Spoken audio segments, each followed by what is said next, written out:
So, a couple of announcements before I get on with the content of today's video.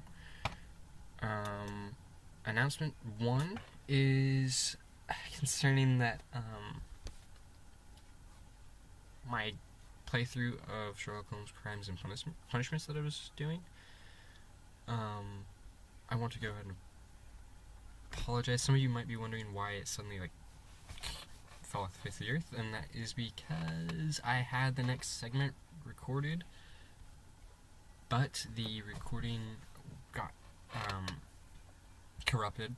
I'm not entirely sure how, and because the way that game saves, it's not really possible to go back and redo that portion unless I want to go all the way back to the beginning of the game again, play through it, and then get back to where I needed to record. So that's why I haven't been able to get back to that yet. I'm kind of wondering if it'll be worth my time. If that's something that you guys still want, then I will go back and do it again. But that's why that's stopped. So that's why that has stopped. And then the second announcement is about the website that me and Thinking Like Sherlock are working on. We are working on that still. I was kind of hoping to have it up last weekend, but the weekend is already come and gone, and it's not quite finished yet. We have made a lot of progress on it. I think we are almost done, but we got busy. Some of us are going through finals. School, work has been busy. This has been a busy month for me. So that's why it got slowed down. I think we are almost done with it, though. We've got the layout is done. We've got most of the content up. Not entirely sure. I'm honestly not entirely sure what else we need to do, but it just feels like it's not quite complete yet. So that's why it's not up yet. I will have an announcement out when it does launch. So those are the announcements. Now on to my next bit of content, which is dual purpose. First, it's a tip, but second, I'm going to show you how I've applied the tip to my life. And that tip is to learn a specific skill that you can apply to deduction. So let me explain. Sherlock Holmes was a chemist. He had studied 243 different types of tobacco ash. I might be wrong about that exact number, but he has done these studies and learned these skills that he can apply to deduction, and it adds a whole nother layer of depth to his deductions. And that's what I'm getting at. If you can study one element that interests you, one specialty, and it doesn't just have to be science either, it can be any number of things, literature, whatever. But if you can study one thing like that, and then apply it to deduction, that gives you a whole nother layer of depth to your deductions that other deductionists aren't going to be able to have, which means your deductions can be very unique, still accurate, but very unique to your skill set that you've created for yourself. Now, how do I mean to apply that? Well, as I've teased in the last few weeks, I've been studying on art, and I've been practicing on how to apply my new knowledge of art to my deductions, and I've gotten really good at it. Amazingly good at it. And then also, Thinking Like Sherlock, he's already beat me to this portion of the videos, where he's been studying music and then applying music to deductions.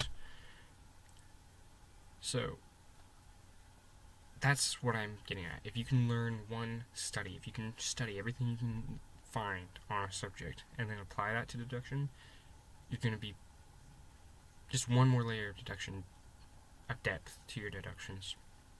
It's going to make you that much more of a better deductionist. And also, when you learn other elements and then apply those to deduction, I find that you're you learn more about deduction too. You're getting just a little bit more out of it.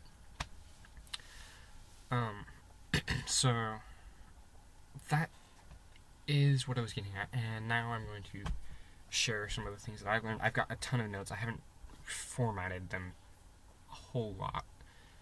I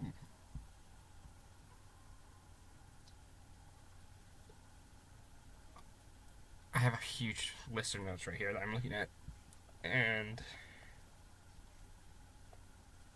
it's really easy for me to apply this now because I've learned all this, but it's going to be totally different for me to actually show you how I've done it. So I'm going to have a request at the end of the video too. But so some of the things that I have learned that you might be able to notice in your deductions now. Red is an activity, an active color. So if people like red, they don't really like to be laid back as much. They can be extroverts and impatient. Yellow is also an active color, but it's more of a, it's less of an aggression activity and more of a stimulation of activity. Also, companies will use yellow. It's like an acceptance color, so companies will often use yellow to get you to try new things. I've noticed that. Orange, also stimulating color, but it's more warm color, so optimistic. People will, you'll be more open to people. People like to talk to you. And then there's more of the standard colors like green, which is balance and wisdom. Blue, which often signifies trust and strength. So a lot of politicians, or when you go before a court, your lawyer might suggest that you wear a blue tie because that will slightly trigger the jury to believing that you're trustworthy. Also, blue can be relaxing to a lot of people. So if you have a lot of blue in your room, that can mean that your room is where you like to go to relax. Pink is compassion, eternal strength. Black is strong-willed or self-reliant, probably introverted. Purple, also possibly introvert, but self-sacrificing. So you put others ahead of yourself even if you're not good with other people. Brown means that you're dutiful, you don't like a lot of change. White, clean freak. Surprisingly, white is rarely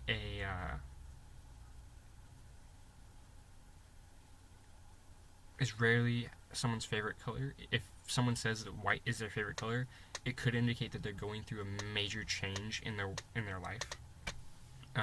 So it kind of indicates that they're cleaning the slate.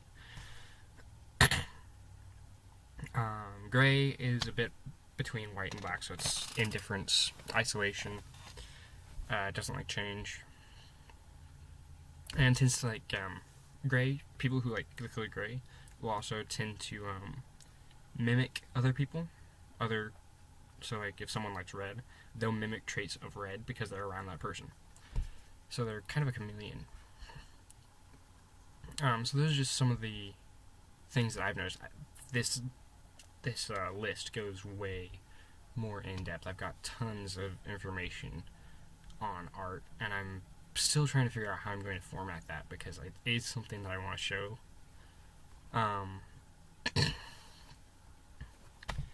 So a bit about this study and why I chose this study.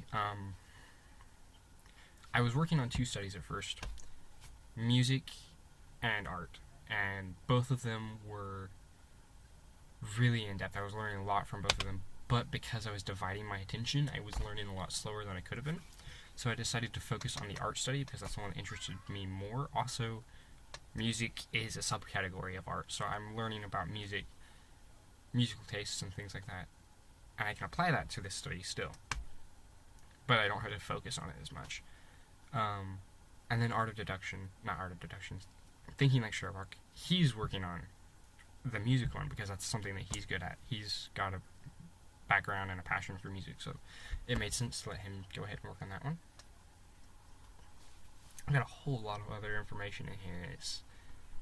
I wish I could share it all in one video, but I'm already going over my usual time limit on my videos. This is going to take forever to upload.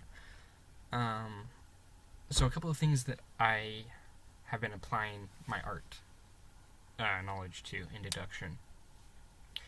On Reddit, there's that subforum, a lot of you probably already know this, called Science of Deduction, where people will post pictures of their room or their desk or whatever, and they will have other people make deductions about them. I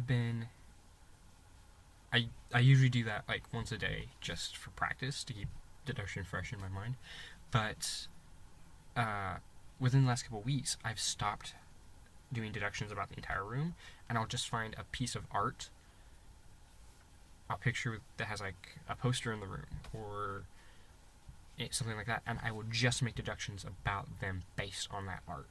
And I've noticed that I'm getting as much detail, if not more detail, out of my knowledge of art than a lot of people who are making deductions about everything else in the room. So what I do is I'll find like I said, I'll find the poster or a picture or whatever they have in the room, and I'll start making deductions about that piece of art, and then I will look for a couple pieces of confirmation to make sure I'm on the right track. And it's literally that simple to make deductions about people based on art. Now there's one thing that you have to remember about people based on the art. You can't make deductions about the person and the art from the art.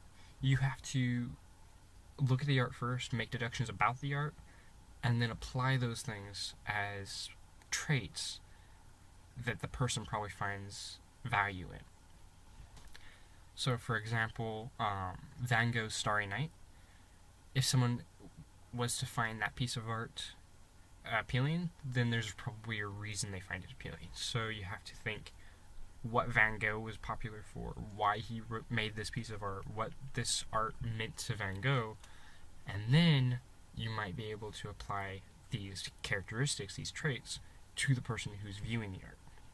You can't look at the person and the art simultaneously. You have to break the art down first and then look at the person. Another thing that I've noticed about art, and I'm going way over time on this, it can be applied to, like I mentioned at the beginning, there's the color correlation. I have a note about it in here. That art and car color is important, and I found this amazing that you can just make deductions about people when they're driving by. Looking at the color of their car, it's always been speculated that the color of someone's car means something about their personality.